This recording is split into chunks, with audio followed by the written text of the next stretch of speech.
¿Qué tal? ¿Cómo estás? Espero que te encuentres muy bien. Gracias por acompañarme. Te doy la bienvenida. Mi nombre es Fernanda Familiar y hoy en QTF quiero platicarte cómo ha repercutido la crisis laboral en los jóvenes mexicanos. Oigan, hablamos de un problema que no es nuevo. El primer antecedente de un salario oficial se remonta a mediados del siglo pasado. Una de las conquistas de la Revolución Mexicana fue precisamente la incorporación del llamado salario mínimo en la Constitución. Antes de esto, se vio un considerable desarrollo económico durante el Porfiriato, pero la desigualdad e inequidad era terriblemente grave en ese tiempo y también ahora.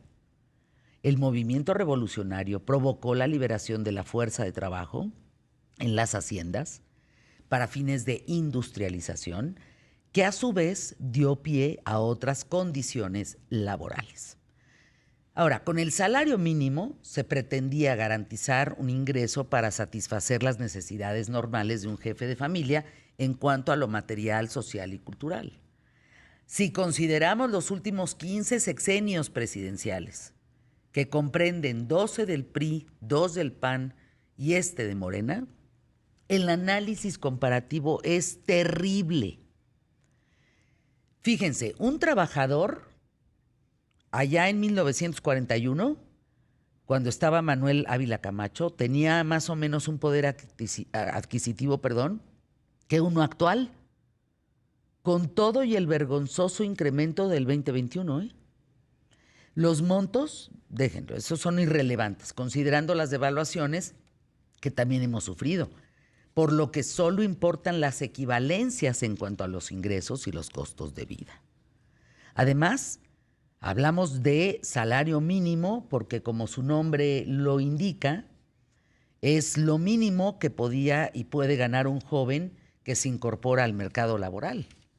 Ahora, tras la Segunda Guerra Mundial y la crisis de 1949, en el gobierno de Miguel Alemán, bajo el poder adquisitivo del salario mínimo, pues era brutal porque baja a niveles inferiores a los actuales.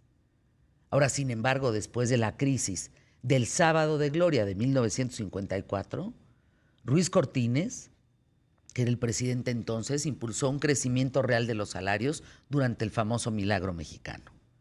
Este periodo tuvo un crecimiento sostenido a tasas mayores del 6% con inflación bajo control y mínimo endeudamiento, lo cual continuó con José López Mateos y Gustavo Díaz Ordaz. Ándele, pero va llegando el señor que acaba de morirse, Luis Echeverría. Llega a la presidencia, empieza una alza ficticia de los salarios por una inflación descontrolada que se prolongó en los siguientes 4 sexenios. Así que no solo Luis Echeverría le dio al traste, sino llegó López Portillo, de la Madrid, Salinas y Zedillo, que no pudieron y no lograron hacer frente a esta crisis hasta que los gobiernos del PAN controlaron la inflación, pero con un pequeño detalle. El PAN, este partido, es decir, con Fox y con Calderón, olvidó que debía promover un incremento real del salario ligeramente por arriba de la inflación cada año, y esto deriva un actual estancamiento que lleva más de 18 años. Ahora, no lo hicieron tan mal. No, la bronca es ahora. Hoy estamos peor que en 1941. A ver, 2017 se incrementó el salario mínimo, algunos puntos por arriba de la inflación, pero los gobiernos anteriores se endeudaron tanto que tuvieron que subir brutalmente, por ejemplo, la gasolina o los costos, todo aquello que financiaban. Es decir, vivimos bajo una ilusión. Pues mientras se elevan los sueldos, el costo de vida aumenta el doble, y lo mismo ocurre en el actual régimen. A este panorama se enfrentan también los niños y adolescentes mexicanos entre los 5 y 17 años de edad que realizan alguna actividad económica. ¿Cuál? La que sea, ¿eh? Según datos del INEGI, hasta el 2019 había 3.270.000 niños y adolescentes incorporados en algún trabajo, más lo que cuestan sus vidas. De estos, solo el 22% recibe 2 salarios mínimos, mientras que el resto apenas gana 1, lo cual aplica tanto para obreros como para profesionistas en sus debidas proporciones. El tema laboral en los hijos es un desastre. Las opciones en adolescentes es un desastre.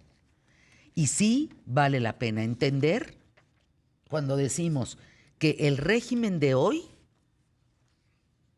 vivimos lo que en 1941 ganaba un trabajador que tenía el mismo poder adquisitivo que uno actual, pero que las cosas costaban mucho menos que lo que Sí, con una valen inflación actualmente. mucho menor. No, bueno. Y con una forma competitiva del consumo y de los aspectos laborales. Y ahí les encargo. Luis Echeverría le dio al traste. Y el régimen actual basa casi todo lo que piensa, lo que cree y lo que implementa, lo que acciona, en lo que hacía Luis Echeverría. Entonces, ahí les encargo. Si les estoy diciendo que 18 años después del PAN, o sea, que Zedillo, López Portillo, Salinas no pudieron hacer gran cosa. Salinas lo que pudo hacer fue conectarnos con el mundo, tratado de libre comercio y abrir carreteras, la comunicación, porque de lo demás, pues tampoco pudo mucho. Hoy, 18 años después, tenemos ya un tema fuerte, ¿no? Sin duda. De eso y más vamos a hablar. Quédense con nosotros hoy hasta la Gracias. 1 de la tarde, con mucho gusto, este miércoles 13 de julio. QTF, comenzamos. Pie derecho.